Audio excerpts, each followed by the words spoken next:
বিসমিল্লাহির রহমানির রহিম। আসসালামু আলাইকুম। আজকে দেখাবো বিরিয়ানি রান্না করা খুব সহজতে একদম ঘরোয়া মশলা দিয়ে। রান্নাটা আসলে একটা আর্ট। বেশি মশলার প্রয়োজনও হয় না, আবার কিছু মশলা না দিলেই নয়। আমি বিরিয়ানিতে যেটা ইউজ করি সেটা হচ্ছে সরিষার তেল আর সয়াবিন তেল। যারা সরিষার তেল না খেয়ে অভ্যস্ত তারা আসলে খেতে ভালো লাগে না, এজন্য একটু সয়াবিন তেল অ্যাড করে নিয়েছি। আর দিয়ে দিচ্ছি পেঁয়াজ। বিরিয়ানিতে সয়াবিন তেলটা আসলে খুব ভালো লাগে, গ্রানটা খুব ভালো, একটু অন্যরকম ফ্লেভার আসে, এজন্য দেওয়া। আর এটা দেওয়ার চেষ্টা করবেন, এটা দিলে আসলে ভালো লাগবে। যারা একেবারেই খান না তারা অল্প পরিমাণ দিবেন, আর সাথে সয়াবিন তেল অ্যাড করে নেবেন। আর আমি পেঁয়াজ দিয়ে দিছি, পেঁয়াজটাকে অবশ্যই একটু ভালো করে ভেজে নেবেন, ব্রাউন কালার আসা পর্যন্ত ভেজে নিতে হবে। আর এই তেলের ভিতরে পেঁয়াজের সাথে আমি মাংসটা ধুয়ে রেখেছিলাম, ওটা পানি ঝরিয়ে রেখেছিলাম, ওই মাংসটাই দিয়ে নেব। আর এই তেলের সাথে মাংসের কালারটা চেঞ্জ করে নিয়ে আসবে, একদম ভাজা ভাজা করব না, কিন্তু যেন মাংসের কালারটা চেঞ্জ হয় ওই পর্যন্ত আমি ভেজে নিব।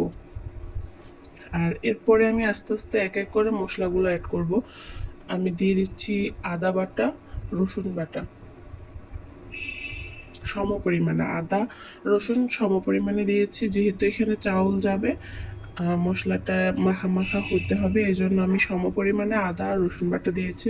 দিয়ে ভালো করে নেড়ে চেড়ে নিচ্ছি, মিক্স করে নিচ্ছি আর কি। এরপরে এখন দিয়ে দিচ্ছি লবণ। এখানে বলে রাখি, যারা মাংসতে লবণ ব্যবহার করেন তারা চেষ্টা করবেন মাংসটা মোটামুটি সিদ্ধ হয়ে আসা পর্যন্ত তারপরে লবণটা অ্যাড করার জন্য, তাহলে মাংসটা খুব সুন্দরভাবে সিদ্ধ হয়। লবণ দিয়ে ভালো করে মিক্স করে নিচ্ছি। মশলাটার যেন কাঁচা গন্ধ না থাকে, একটু ভেজে নিচ্ছি। সরি, আমার কারেন্ট চলে গেছে, এই জন্য আবার একটু অন্ধকার লাগতেছে। এখন দিয়ে দিচ্ছি এখানে আমার হোমমেড গরম মশলা, এটা আমার হাতে বানানো, আমার পেজে দেওয়া আছে, এটা হোমমেড গরম মশলা, ওই মশলাটুকুই আমি ব্যবহার করতেছি।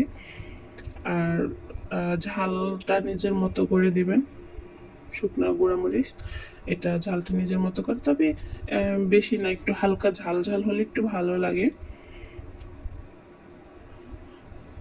আর এখানে দিয়ে দিচ্ছি জিরা গুঁড়া। আর আরেকটি কথা, সেটা হচ্ছে বিরিয়ানিতে তেলের পরিমাণটা একটু বেশি প্রয়োজন, একটু মোটামুটি একটু তেলটা বেশি করে দিবেন। আর দিয়ে দিচ্ছি এক দুইটা আলু কেটে রেখেছিলাম, ওটা দিয়ে দিচ্ছি। আর এখানে দিয়ে দিচ্ছিলাম ধনিয়া গুঁড়া আর জিরা গুঁড়া। বিরিয়ানিতে মাংস যতটুকু দিবেন তার 3 ভাগ দিবেন চাউল, তাহলে বিরিয়ানিটা মজা হয় আর ভালো লাগে, খেতেও ভালো লাগে, মাংসটা পাওয়া যায়। এরপরে দিয়ে আমি ভালো করে মিক্স করে এখানে গরম পানি অ্যাড করেছি, অবশ্যই গরম পানি দিতে হবে। যখনই মাংস রান্না করবেন তখনই গরম পানি দিবেন, তাহলে গরুর মাংসটা খুব সুন্দরভাবে সেদ্ধ হয় আর তরকারির ফ্লেভারটা ভালো থাকে। দিয়ে ভালো করে আমি সিদ্ধ করে নিয়েছিলাম ঢাকনা দিয়ে। এরপরে আমি চাউলটা আধা ঘন্টার জন্য ভিজিয়ে রেখেছিলাম, আধা ঘন্টা ভিজানোর পরে আমি ডিরেক্টলি দিয়ে দিচ্ছি, এটাকে আমি ভাজি নেই। এরপরে দিয়ে দিচ্ছি কাঁচামরিচ। কাঁচামরিচটা আমি আস্ত দিয়েছি যেন ঝালটা বের না হয়, একটু ফ্লেভার হয় এই জন্য। আর এখানে দিয়েছি কেওড়া জল ফ্লেভারের জন্য, 2 চামচ পরিমাণ কেওড়া জল দিয়েছি। আর কয়েকটা তেজপাতা, আর দিয়ে দিব কয়েকটা কিশমিশ। আর এখানে আমার চাউলের পরিমাণটা হচ্ছে, চাউল 1 কেজির 4 ভাগের 3 ভাগ, আর মাংস মোটামুটি 1 কেজি পরিমাণে আছে। এখানেও আমি চাউলটা ভালো করে মশলার সাথে মিক্স করে তারপরে গরম পানি অ্যাড করে দিয়েছি। এখন আমি ঢাকনা দিয়ে দমে বসিয়ে রাখবো। একটু ভালো করে বলক আসার পরে আমি দমে বসিয়ে রেখেছি তাওয়া দিয়ে। চুলার উপরে চুলাটাকে একদম লো হিটে রেখে তাওয়া দিয়ে তাওয়ার উপরে চাউলটা দিয়ে দিয়েছি। আর আমার সুন্দরভাবে রান্নাটা কমপ্লিট হয়ে গেছে, একদম ঝরঝরা, একটার সাথে একটা লেগে যায় নাই, খুবই সুন্দরভাবে হয়েছে। আর মাংসটাও সুন্দর সিদ্ধ হয়েছে। এভাবে রান্না করে দেখবেন। যদি কারো ভালো লাগে অবশ্যই লাইক কমেন্ট শেয়ার করবেন। আল্লাহ হাফেজ।